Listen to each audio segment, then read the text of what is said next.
Barclay Stockett is a gymnastics coach from Dayton, Texas. Contents: 1 American Ninja Warrior 1.1 American Ninja Warrior 8 1.2 American Ninja Warrior 9 1.3 American Ninja Warrior 10 1.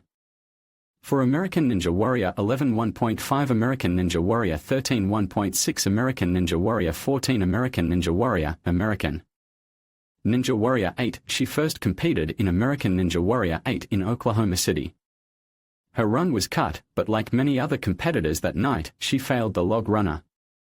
This was confirmed on American Ninja Warrior 11's Oklahoma City qualifiers, where it was shown that she tripped on the second log. She was shown on broadcast cheering on fellow competitor Thomas Stillings.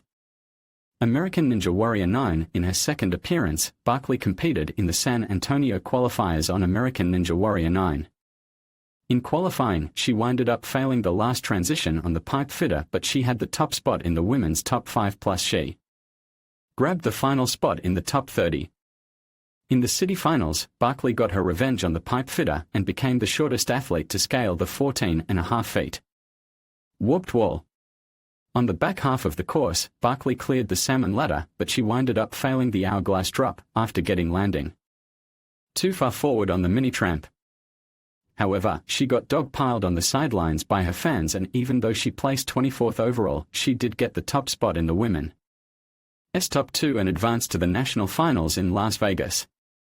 On the first stage, Barclay put up an impressive run, making history as the shortest athlete to conquer the jumping spider and the shortest athlete to scale the warped wall in Vegas.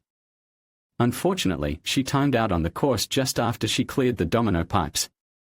She was the first woman to time out on the final obstacle, then being followed by Tiana Webele. American Ninja Warrior 10. Barclay returned in the Dallas qualifiers for her third appearance on American Ninja Warrior 10, with her even bringing Olympic gymnast Naztia Lukin, whom she trained on Celebrity Ninja Warrior, Red Nose Day 2, to see her qualifying run. She was expecting to make history like Casey Catanzaro did in Dallas 4 years ago, but a misstep on the tuning forks ended her run.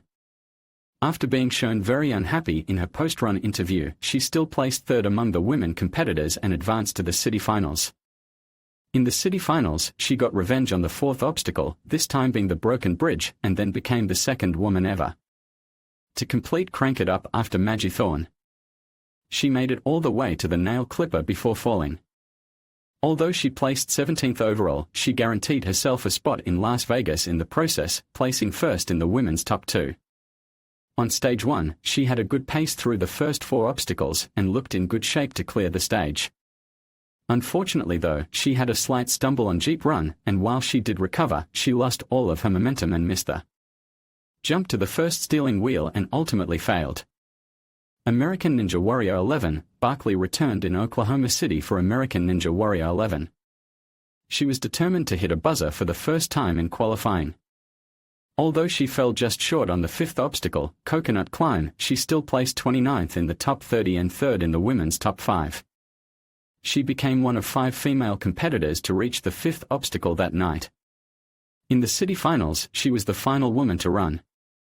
She got her revenge on the Coconut Climb and got to the crazy clocks fast enough to qualify for Las Vegas and knock out her friend Maggie Thorne. Although she failed the final transition, she placed second among the women and qualified for Las Vegas for the 3rd straight year. In the national finals, she was trying to hit her first buzzer in regular competition to honor her mom, who was currently in a tough battle with cancer. Although she got revenge on Taya Run, she ultimately gassed out at the warped wall.